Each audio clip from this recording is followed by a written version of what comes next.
space travel, time travel, a universe filled with aliens of all types, a universe filled with conflict and deceit. Strange as it may seem, the book of Daniel reveals a cosmic warfare going on behind the scenes, not that much different than that found in the sci-fi fantasies. On Earth, the rise and fall of empires and kingdoms are not simply happenings in world history.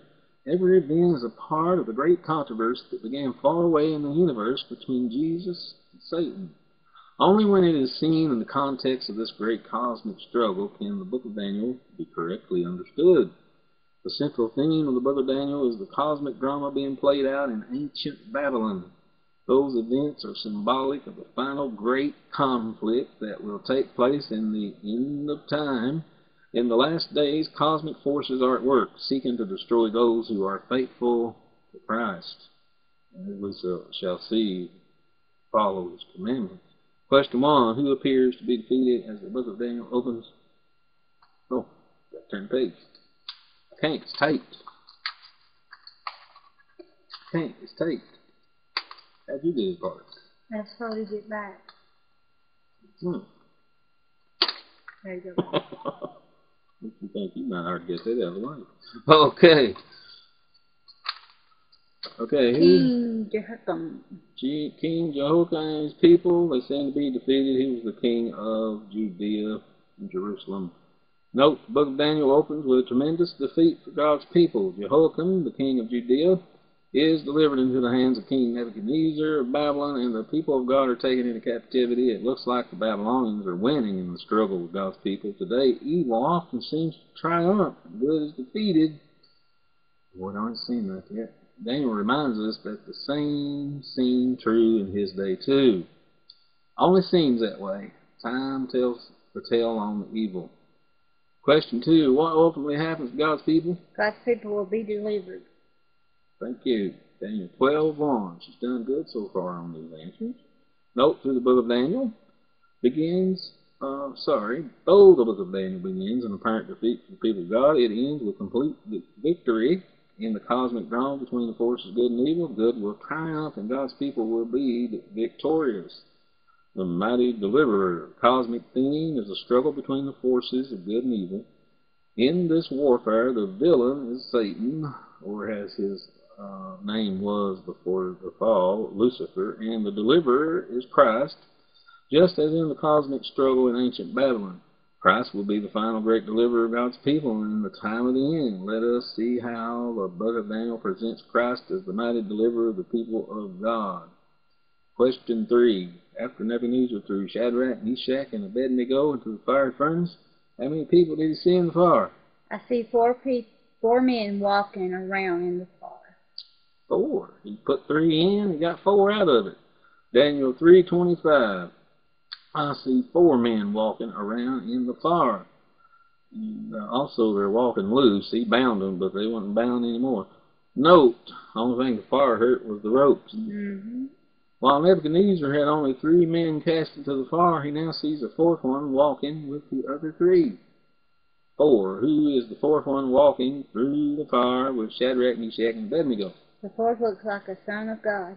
There you go. Daniel 3:25. And let's not read it the way most people do, because the scripture is correct. The 4th looks like a son of the gods. And that's because Babylon, just like her predecessors, Assyrian and Egypt, they were polytheistic in their belief, or they served many sun gods and goddesses. So he's saying here, boy, this looks like a son of the gods. And in his pagan, weak mind, of course, he loses that philosophy as we go. Note, Nebuchadnezzar knew he was seeing something supernatural, a son of the gods. When God's servants go through the fiery furnace, the Son of God goes through the fire with them. Here is a tremendous picture of Christ. He comes to deliver his people right in the middle of their fiery trials. Christ is the deliverer. There's a supernatural presence with the people of the Lord when they are in danger. If you're walking through the woods, let me say this, and a rattlesnake is piled up, you don't see him, and he reaches out and grabs you. Believe me, if you're a child of the King, you will be delivered from that poison. That don't mean take the church house. Nope. He's the deliverer from all forms of evil. Christ is real serious about protection. Question 5. Describe the one who brings encouragement to Daniel in a later vision. Dressed in linen, a belt of finest gold. His body was like burley, his face like lightning, his eyes like lamps of fire, his legs like the gleam of a burnished brass, and his voice like the sound of multitude. Voice the sound of a multitude. All right, he's seeing the supreme deity. Question 6. Describe the being who appeared to John the Revelator in the book of Revelation. Dressed in a garment down to his feet, with a golden slash. His eyes were like flames of fire. Golden what? Oh, Golden. sash? Mm-hmm. Okay. His eyes were like flames of fire. His feet were like brass.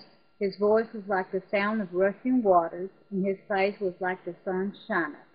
There we go. So it's apparent that whoever took the message of these kingdoms and beasts to rule the earth till the coming of Christ, Daniel 10 and 5 and 6 is the description given by Daniel, and compare that with Revelation 1, 13 through 16, the description that John gives, and you'll see it's the same deity. So the same deity, supernatural power, entity, the same supreme being of the universe, the one Christ who was with the children of Israel in their journeyings. The deity of the Old and New Testament is described, and he is the one that gave the message concerning prophecies of the time of the end to Daniel and John. Note, in comparing the descriptions, it is apparent that Daniel and John the Revelator saw the same person. Question 7. Who is this one who appeared to Daniel and John? Son of Man. The Son of Man, or Son of God. He has many names. Prince of Peace, Lawgiver. Goes back to Genesis.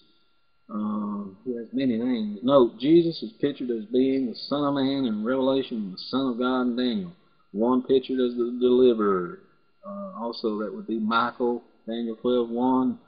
That's captain of the Lord's host that fought for Israel. The one pictured as the deliverer, the one who has constant communion with his servants in both Old and New Testament times. Told you. It's none other than Christ. Okay, who is Christ? Daniel has pictured Jesus as the mighty deliverer, the one in the fiery furnace, as well as the one who brings Daniel assurance on his visions. Yet Christ was not born until 500 years after the time of Daniel. So Christ is in his pre-incarnate deity in the Old Testament when he appeared to Ezekiel, Isaiah, Jeremiah, and all the rest, Zechariah, Daniel. But, of course, he was born flesh and blood, and he will carry that identity all through eternity. The identity he has now, the body of flesh and bone, with the scars, bearing the marks of that he suffered for humanity. For eternity, we'll see that. He will always be identified with the one that linked the physical with the spiritual, linked up the physical world with the eternal realm. Question 8. The Bible predicted the birth of Christ in what place? Bethlehem. Bethlehem. Micah 2. Micah 2. Michael 5:2. I'm getting it backwards.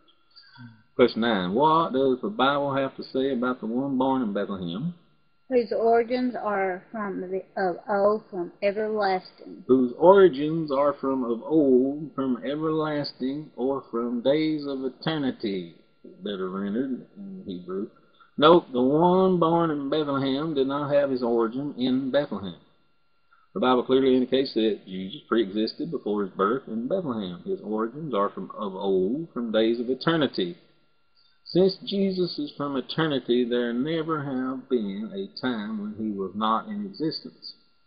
The text indicates that his origins have been from ancient times. In other words, he has been there to help his people from all eternity. Jesus was active in Daniel's time by appearing in the midst of the fiery furnace with the 3 Hebrews, as well as bringing encouragement to Daniel in vision. It would be well for us to examine other biblical passages illustrating Christ's involvement with his people. Was Christ involved in the creation? He was involved in, for by him all things were created, things in heaven and on earth. Now, what about that? In another place, I don't know if they'll get to it.